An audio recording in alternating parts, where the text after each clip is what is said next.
എല്ലാവരും ഈശോ അനുഗ്രഹിക്കട്ടെ പ്രാർത്ഥിക്കുന്നു. നമുക്ക് ഒരുമിച്ച് പ്രാർത്ഥിക്കാം. അനുഗ്രഹത്തിൻ്റെ ദിവസങ്ങൾ, അനുഗ്രഹത്തിൻ്റെ വാതിൽ തുറക്കേണ്ട പ്രാർത്ഥനയോടുകൂടി. അമ്മേ പരിശുദ്ധ അമ്മേ, അമ്മേ പരിശുദ്ധ ദേവമാതാവേ, ദൈവമാതാവേ, അങ്ങ് കൃപാസനത്തിൽ പ്രത്യക്ഷപ്പെട്ട് വരാൻ പോകുന്ന മഹാദുരന്തത്തിൽ നിന്ന് രക്ഷപ്പെടാനും എല്ലാവർക്കും വേണ്ടി പ്രാർത്ഥിക്കുവാനും ആവശ്യപ്പെട്ടിട്ട് 20 വർഷം കഴിഞ്ഞ ഈ വേളയിൽ കൃപാസനത്തിലൂടെ ഞങ്ങൾക്കും ഈ ദേശത്തിനും അങ്ങ് മാധ്യസ്ഥം തേടി തന്ന എല്ലാ അനുഗ്രഹങ്ങൾക്കും കൃപകൾക്കും ഞങ്ങളിപ്പോൾ ഹൃദയം നിറഞ്ഞ നന്ദി പറയുന്നു. അമ്മേ പരിശുദ്ധ അമ്മേ, ജപമാല മാതാവേ, സകല കൃപാസനം പ്രാർത്ഥനയോടും ചേർത്ത് ഞങ്ങളിപ്പോൾ പ്രാർത്ഥിക്കുന്ന ഈ കുടുംബത്തിന്റെ പ്രത്യേക നിയോഗം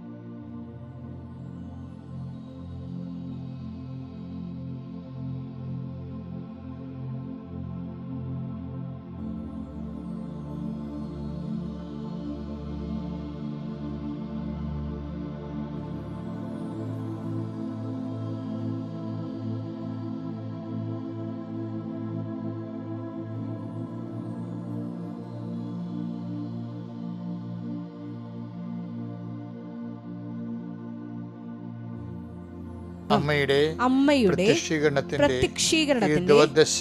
ഈ ദ്വാദശക വേളയിൽ ഞങ്ങൾക്ക് സാധിച്ചു തരുവാൻ കനിയണമേ.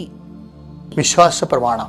സർവശക്തനായ പിതാവും ആകാശത്തിന്റെയും ഭൂമിയുടെയും സൃഷ്ടാവുമായ ദൈവത്തിൽ ഞാൻ വിശ്വസിക്കുന്നു. അവിടുത്തെ ഏകപുത്രനും ഞങ്ങളുടെ കർത്താവുമായ ഈശോ മിശിഹായിലും ഞാൻ വിശ്വസിക്കുന്നു. ഈ പുത്രൻ പരിശുദ്ധാത്മാവിനാൽ ഗർഭസ്ഥനായി കന്യകാമറിയത്തിൽ നിന്ന് പിറന്ന് പൊന്തിയോസ് പീലാത്തോസിന്റെ കാലത്ത് പീഡകൾ സഹിച്ച് കുരിശിൽ തറയ്ക്കപ്പെട്ട് മരിച്ച് അടക്കപ്പെട്ട് പാതാളങ്ങളിൽ ഇറങ്ങി മരിച്ചവരുടെ ഇടയിൽ നിന്ന് 3-ാം നാൾ ഉയർത്ത് സ്വർഗത്തിലേക്ക് എഴുന്നള്ളി സർവശക്തിയുള്ള പിതാവായ ദൈവത്തിന്റെ വലതുഭാഗത്തിരിക്കുന്നു. അവിടെ നിന്ന് ജീവിക്കുന്നവരെയും മരിച്ചവരെയും വിധിക്കുവാൻ വരുമെന്നും ഞാൻ വിശ്വസിക്കുന്നു. പരിശുദ്ധാത്മാവിലും ഞാൻ വിശ്വസിക്കുന്നു.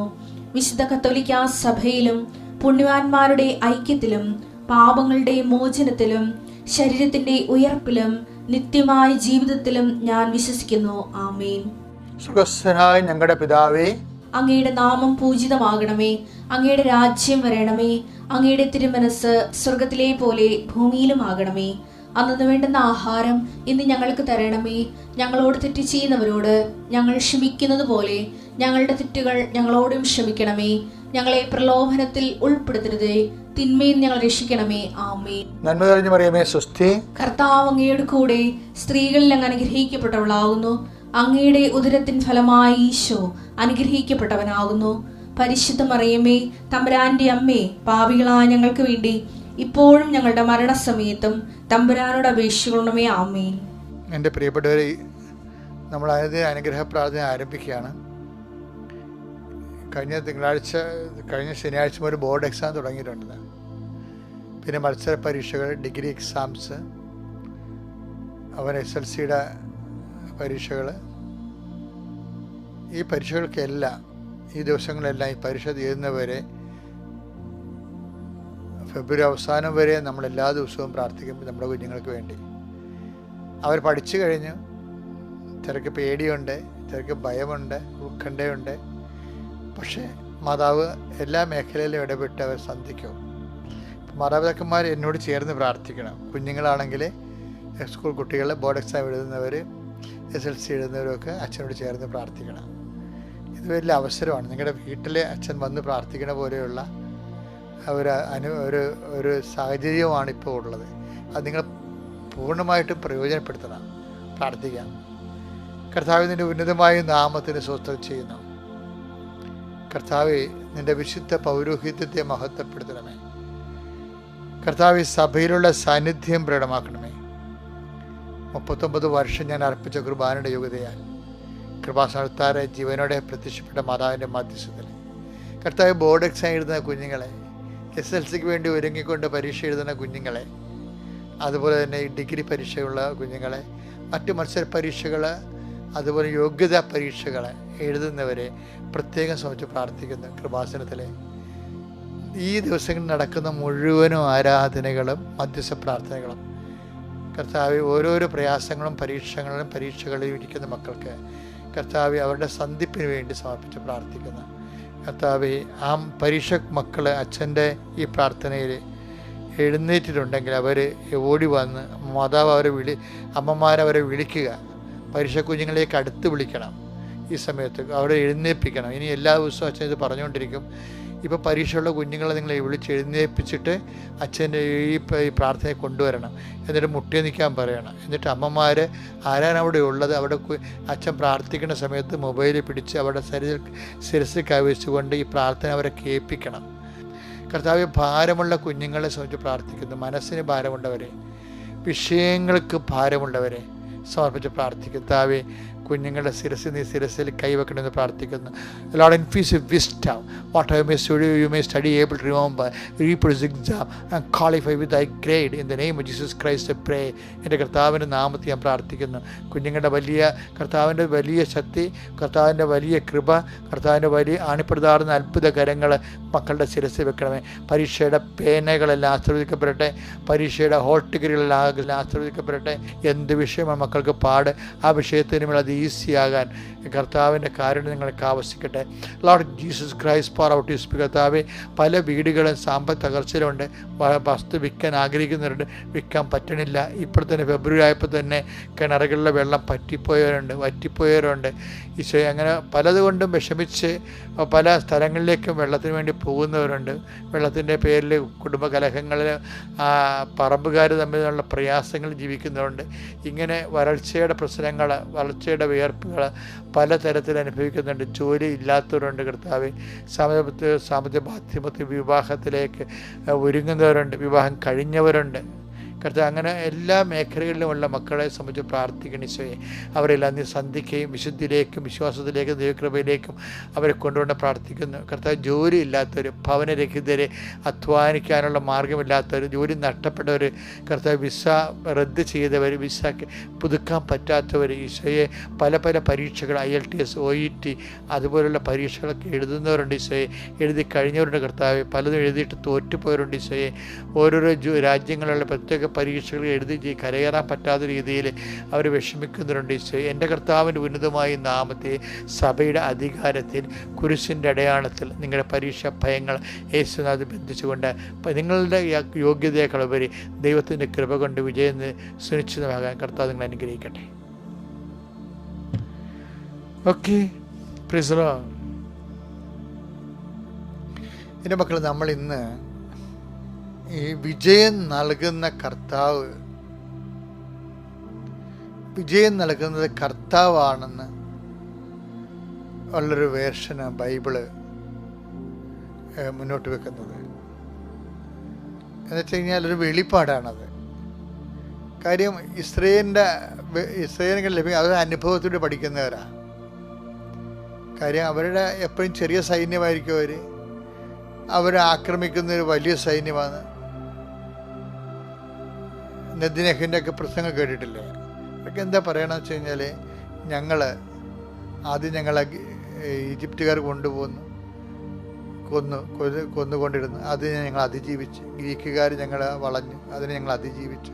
റോമക്കാർ ഞങ്ങളെ വന്ന് ഹോളോകോസ്റ്റിലേക്ക് ഞങ്ങൾ അകപ്പെട്ടു, അതിന് ഞങ്ങൾ അതിജീവിച്ചു. ഇതെല്ലാം നോക്കുമ്പോൾ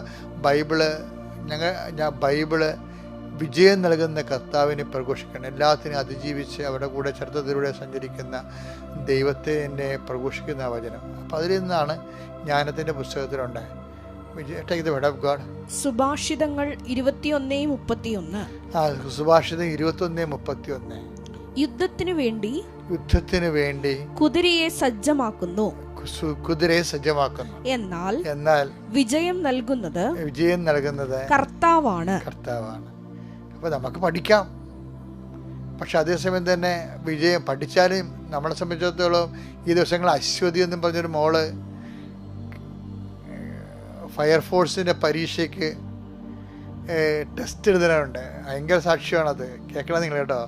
അവൾ പറയണ വെച്ചാൽ 50 അടി ആഴമുള്ള ജലാശയം, 50 മീറ്റർ ഞാൻ നീന്തണം, എനിക്ക് പേടിയാണ്, ഞാൻ മുങ്ങിപ്പോകുമോ, ഞാൻ നീന്തൽ പഠിച്ചതേ ഉള്ളൂ. അപ്പോൾ ഞാൻ എൻ്റെ മെൻറ്ററിനെ വിളിച്ച് ചോദിച്ചു, എങ്ങനെയാണിത്, എനിക്ക് വല്ലതും സംഭവിച്ചാൽ ഞാൻ താന്നു പോകുമോ? അപ്പം മെൻ്റർ പറഞ്ഞത് എന്താണെന്നറിയാവോ? എടി, നിൻ്റെ കൂടെയുള്ളൊരു സമുദ്രമാണ്. പരിശുദ്ധ അമ്മേനെയാണ് ഉദ്ദേശിക്കണത് അവർ. ഈ ഇറവെള്ളം കണ്ട് എന്തിനാ പേടിക്കണമെന്ന് ചോദിച്ചു. അത് ഭയങ്കര മോട്ടിവേഷനായിപ്പോയി.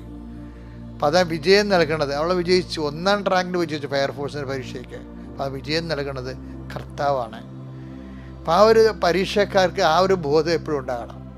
പരീക്ഷക്കാരൊന്നുമല്ല, നിങ്ങൾ പരാജയപ്പെട്ടു എന്ന് ഏതെങ്കിലും വിഷയം, സാമ്പത്തികമാകാം, സാംസ്കാരികമാകാം, കുടുംബപരമാകാം, ക്രയവിക്രയമാകാം, വിനിമയമാകാം, കൂട്ടുകച്ചവടമാകാം, നമ്മൾ പറ്റിക്കപ്പെട്ടു എന്ന് തോന്നിക്കഴിഞ്ഞാൽ, ആ പരാജയപ്പെടുത്തി അല്ലെങ്കിൽ പരാജയപ്പെട്ടു എന്ന് തോന്നിയാൽ നിങ്ങളിത് പറയണം. എന്താണ്? സുഭാഷിതങ്ങൾ 21:31 പറയണം. എന്താണ്? വിജയം നൽകുന്നത് കർത്താവാണ്. അതായത് അത് പ്രഖ്യാപനമാണ്. വിശ്വാസത്തിലെ ആവിഷ്കാരങ്ങളിലെ ഏറ്റവും പ്രധാനപ്പെട്ടതാണ് എന്താണ്? പ്രഖ്യാപനം. അപ്പം അതുകൊണ്ട് ഇപ്പം ക്രിസ്തുവിൻ്റെ ജീവിതത്തിൽ ക്രിസ്തുവിൻ്റെ ഏറ്റവും വലിയ പ്രഖ്യാപനം എന്താണെന്നറിയാമോ? 17:17 പല പ്രഖ്യാപനങ്ങളുണ്ട്, പക്ഷേ ചില സാഹചര്യങ്ങളിൽ നിന്നുകൊണ്ട് ക്രിസ്തു പ്രഖ്യാപിക്കുന്നുണ്ട്. പത്രോസ് തള്ളിപ്പറയാൻ പോകുന്നു, യൂദാസ് ഒറ്റിക്കൊടുക്കാൻ പോകുന്നു. അതിന് ഒരു അരമണിക്കൂർ 10 മിനിറ്റ് മുമ്പ് ഈശോ പറയേണ്ട ഒരു വർത്തമാനമുണ്ട്. ആ പത്രോസ് തള്ളിപ്പറയുന്നതിന് 10 മിനിറ്റ് മുമ്പ്, യൂദാസ് ഒറ്റിക്കൊടുക്കുന്നതിന് 10 മിനിറ്റ് മുമ്പ്, തൻ്റെ നില തെറ്റിയിരിക്കുന്ന സമയത്ത്, തൻ്റെ എല്ലാ പിടുത്തവും നഷ്ടപ്പെട്ട സമയത്ത് കർത്താവ് പറയേണ്ട വാക്കുണ്ട്. അത് യോഹന്നാൻ 17:17 രേഖപ്പെടുത്തിയിട്ടുണ്ട്. എന്താണ്? അവരെ അങ്ങ് സത്യത്താൽ വിശുദ്ധീകരിക്കണമേ. അവിടുത്തെ വചനമാണ് സത്യം. അതായത് ശിഷ്യന്മാര് വചനം അറിയാവുന്നത് കൊണ്ടാണ് അവർക്ക് തെറ്റ് സംഭവിക്കണമെന്ന് പറയുന്നുണ്ട് ഈശോ. മത്തായി 22:29. മത്തായി 22:29. യേശു മറുപടി പറഞ്ഞു, വിശുദ്ധ ലിഖിതങ്ങളോ ദൈവത്തിന്റെ ശക്തിയോ മനസ്സിലാക്കാത്തതിനാൽ നിങ്ങൾക്ക് തെറ്റുപറ്റിയിരിക്കുന്നു. അപ്പോൾ തെറ്റ് പറ്റാനുള്ള സാധ്യത വചനം മനസ്സിലാക്കാത്തത് കൊണ്ടാണ്. അതുകൊണ്ടാണ് കർത്താവ് അവരോട് ക്ഷമിക്കണമെന്ന് പറയണത്. അവരോട് കരക്കുറിച്ചിക്കണമെന്ന് പറയത്തില്ല. അവർ ചെയ്യുന്നത് എന്താണെന്ന് അവർക്ക് അറിയത്തില്ല. എന്ന് വെച്ച് കഴിഞ്ഞാൽ അവരിതിൻ്റെ വചനം മനസ്സിലാക്കിയിട്ടില്ല. അവർ ചെയ്യുന്നത് എന്താണെന്ന് നമുക്കറിയാവേ, അവർ ആളെ കൊല്ലുകയാണ്. പക്ഷേ അത് എൻ്റെ റൂട്ട് കോസ് എന്താണ്? രക്ഷാകര പദ്ധതിയെക്കുറിച്ച് he's not known to dum.